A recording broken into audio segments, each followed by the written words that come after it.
Vandag is donderdag 18 Junie. Baie welkom by vandag se luistermeditasie in Koninkrykstyd.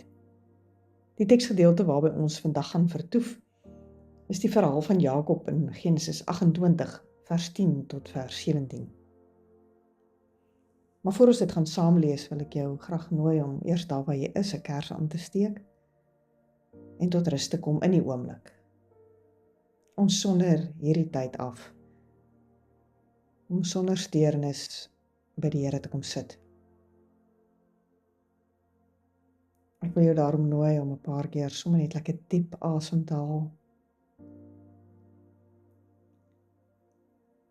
Met elke asemteug te onthou dat God in jou tuis is. En wanneer jy uitblaas, wil ek jou nooi om hierdie oomblik vir die Here te gee.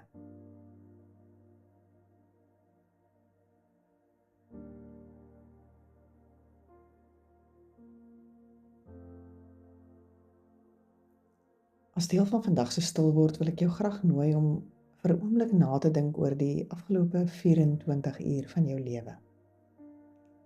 Laat jouself toe om vir 'n oomblik in jou gedagtes die 24 uur te laat afspeel, amper soos 'n film waarna jy kyk. En soos wat die film afspeel, wil ek jou nooi om al die mooi oomblikke, die dankbare oomblikke, die lewegewende oomblikke van die dag te onthou en vir die Here daarvoor dankie te sê. En dan wil ek jou nooi om dit wat moeilik was, dit wat lewe kom steel het, dit wat jou ontwrig het, om daardie moeiliker oomblikke bloot in die Here se teenwoordigheid te kom neersit. Laat die dag afspeel in jou gedagtes en kyk watter herinneringe en momente besoek jy weer.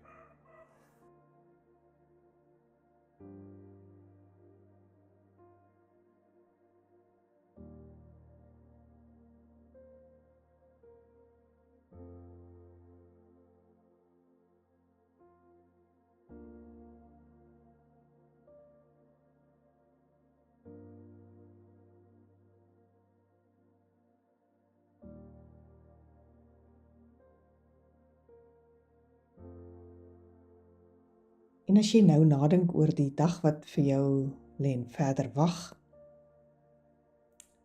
wat is dit wat jy van die Here nodig het en wat jy vir die Here wil vra?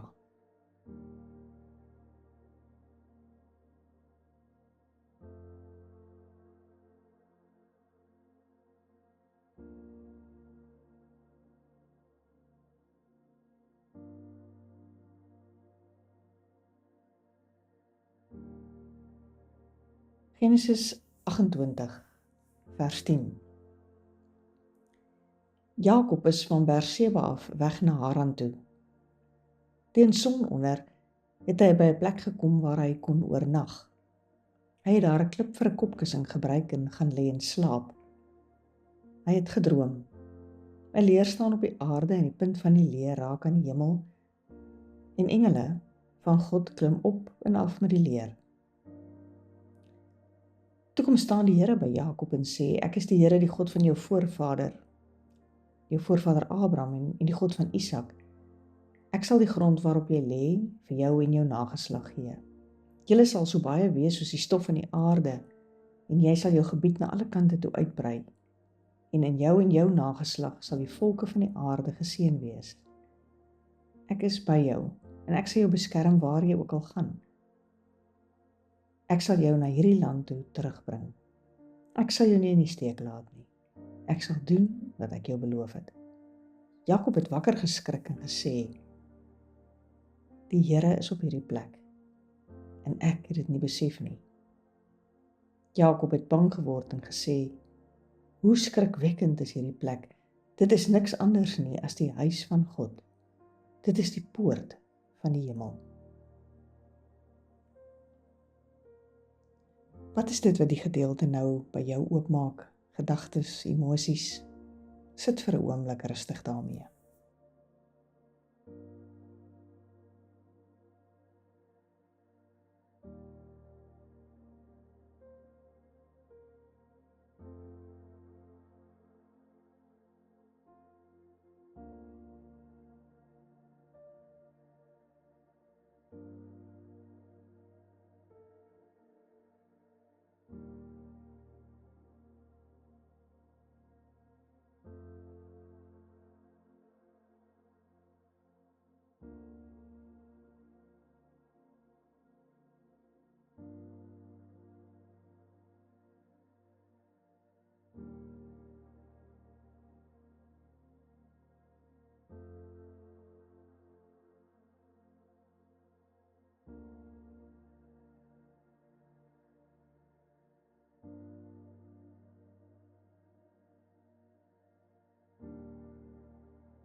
Jakob is op vlug.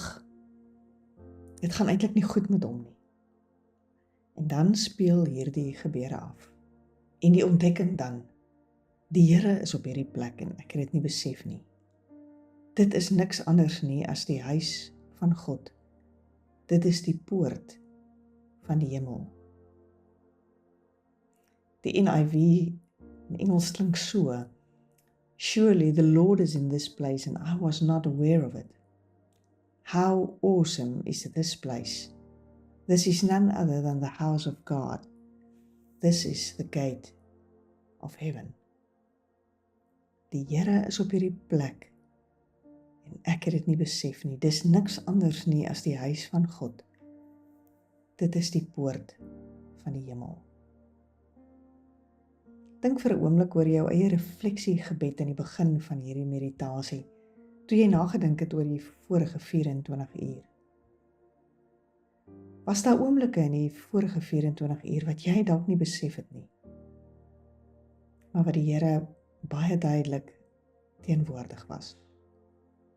Dit kon wees in die mooi momente, die lewegewende momente, maar dit mag ook wees dat jy ontdek dat God in daai moeilike oomblikke, die ontwrigtende oomblikke ook teenwoordig was.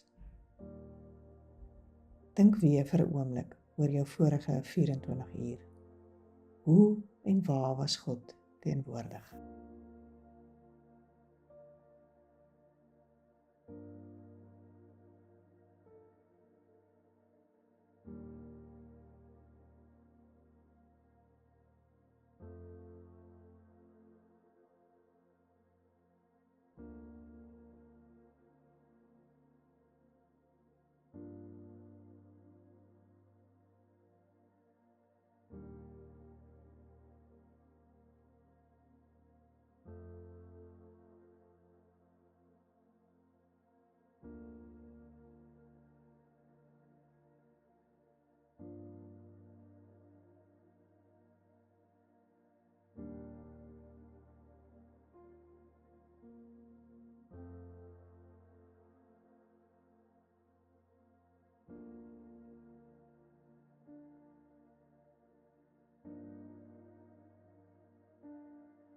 Thomas Aquinas, 'n teoloog uit die 12de eeu, verwoord iets van hierdie ontdekking van Jakob as hy dit so stel: God is existence and hence is present in everything that exists.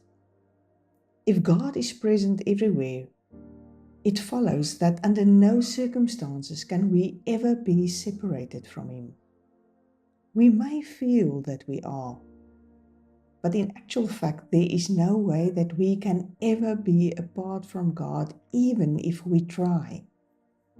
Indeed, God's presence is so present that in some circumstances, we may wish that He would take a vacation. Wat 'n wonderlike ontdekking van Thomas Aquinas, van Jakob. God is oral. Daar's geen omstandighede wat ons van God verwyder kan wees nie. Om die waarheid te sê, daar's eintlik tye wat ons moet wens hy gaan op vakansie.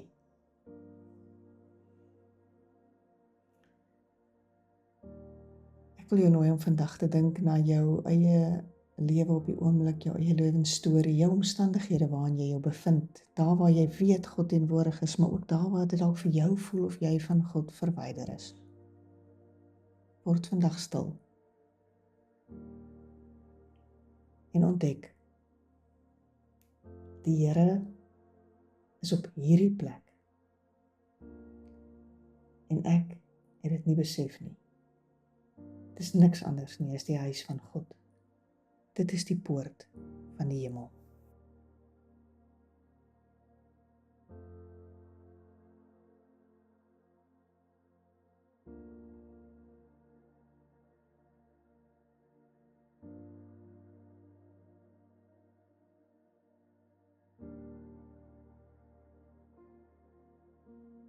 Ook die teoloog Thomas Merton verwoord iets van hierdie ervaring in sy eie lewe as hy sê, "This moment is God's dwelling place. The gates of heaven are everywhere." This moment is God's dwelling place. Here, ek staan in verwondering en die wete dat U altyd, oral, elke oomblik nader aan my is as die klere aan my lyf. Amen.